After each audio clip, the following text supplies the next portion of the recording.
L'escrit més antic de tous el vaig tenir a les meves mans. Va ser un regal d'un misteriós passavolant. Quan la malaltia em consumia per dins, m'emmagria, m'emblanquia la pell i m'enfonsava els ulls. El vaig acceptar, sense dubtar d'aquell individu. Desitjava profundament guarir-me, però vaig haver de suportar el turment d'aquella malaltia durant temps i temps, fins que, burlada per tercera vegada la mort, aquesta se m'endugué. Des d'aleshores, arrossego el malefici d'aquell escrit.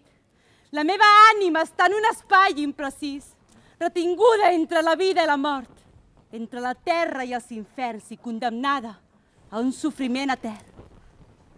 Molts tuencs van voler provar sort i, ignorant la seva mort, s'havien arriscat a anar a trobar aquell maleït escrit. A l'església, el mossèn repetia incansablement una i una altra vegada que s'havia de fer la voluntat de Déu i que no era potestat dels homes interferir en els designis del Senyor. Però cap gest va ser prou reconfortant, ni cap paraula prou convincent per evitar-ho. I així, amb els anys, desenes i desenes d'ànimes havien anat sucumbint a la temptació i quedant encadenades per sempre més en les seves pors. Sort d'un valent fadrí. Qui va voler anar a buscar l'escrit sabia quin destí li esperaria s'ho feia, però volia evitar que ningú més pogués caure en el parany i condemnés el seu esperit a una vida esclava de temors i a una mort plena de penediment i dolor. I va anar. La lluna era plena, però la boira baixa ho envaïa tot. Esmorteïa qualsevol soroll, deixant un silenci estrany, febrós. I enmig de tanta solitud, caminava entre aquell tell tènue de llum i de boira, a un ritme lent i pausat. Veié una llum tremolosa d'espelmes dins d'una finestra. S'hi acostà, cada cop més, fins que trucà a la porta. Obrí la porta a una dona gran, amb el cabell llarg i blanc, amb la mirada clara i intensa, i amb uns somriures llavis que feia estremir. Tenia la pell tan clara que gairebé s'hi podia veure a través. Fos com fos, també era una dona sàvia, una espècie de fatillera. Coneixia els secrets guaridors de les plantes i tard o d'hora tothom havia anat a fer-li una visita per tal que l'ajudés a sanar. De vegades un fill, altres a una muller. I entre la foscor, la dona el feu passar i amb una veu aspra i tenebrosa li contà els detalls de la història que tothom coneixia i volia saber. Aquell escrit havia anat passant de mà en mà. Era una pàgina que havia estat arrencada d'un llibre molt i molt antic i qui el posseïa rebia immediatament el poder d'escapar de la mort 3 vegades. L'indicà que el podia trobar amagat en una cabana al mig del bosc, l'advertir dels perills i l'avisar sobretot que no gosés ni un sol moment, ni pensar, ni desitjar, ni tan sols mirar l'escrit un cop el tingués en el seu poder, ja que cauria en la temptació i res ni ningú podria salvar-lo d'ell mateix.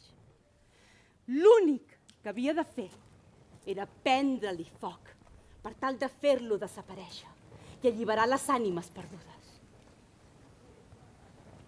El noi assentí i marxà decidit, tot endinsant-se en el bosc, en una nit aterridorament plàcida.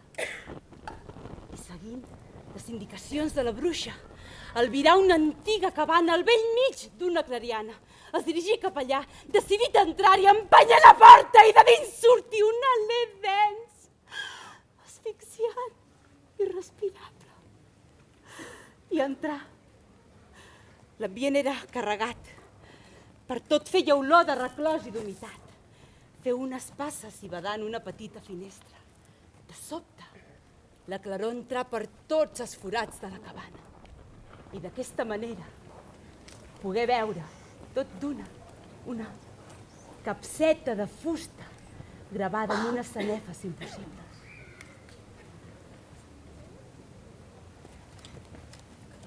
L'obrí curosament. I allà estava,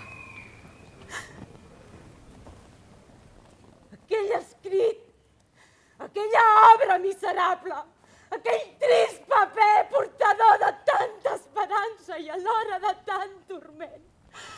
Allà estava. Mirar de recordar les instruccions que havia rebut. Res de pensar, res de desitjar, res de mirar. Res de pensar, res de desitjar, res de mirar. Res de pensar, res de desitjar, res de mirar. Sabia que havia d'eliminar-lo i que així alliberaria moltes ànimes perdudes i que si no ho feia li esperava el mateix destí que tots aquells infeliços. Però hi havia alguna cosa que l'enganxava a posseir-lo. Estava lligat d'una manera que no arribava a comprendre. Tenia poder per si sol aquell escrit? O eren els seus anhels, les seves pors, el seu delè per desafiar i governar sobre el que no tenia potestat? No podia dubtar. No podia deixar-se endur, no podia abandonar-se a la cobdícia, no podia decidir entre la vida i la mort. Cap humà ho podia fer. Així que agafà la capsa de llumins que havia portat, en tragué un, l'encengué i d'acostar el paper. Aquest començà a arrugar-se a poc, cada vegada més. Tot d'una, al lluny, començaren a sentir-se uns xiscles esfereïdors. El bosc semblava estar igualment en flames. I dins del jove tot era dolor, rancúnia i penediment. Em va apagar-se l'última cendra que havia deixat l'escrit i...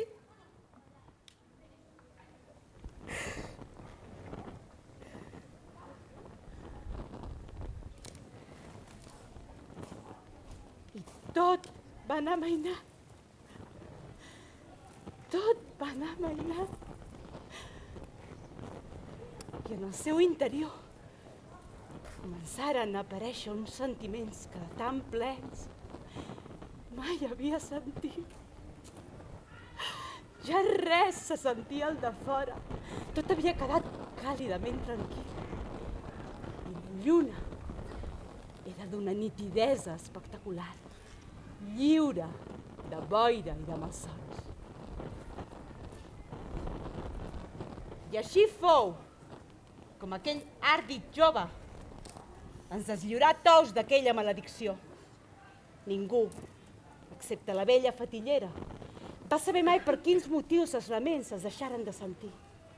Doncs el bailet no va aparèixer mai més. Les veus varen parlar del seu parador durant molt i molt de temps. I si escolteu bé, pels racons i us hi fixeu, encara ara segueixen parlant. Cremeu les vostres pors, neguits i angoixes, i seran lliurades com jo vaig ser.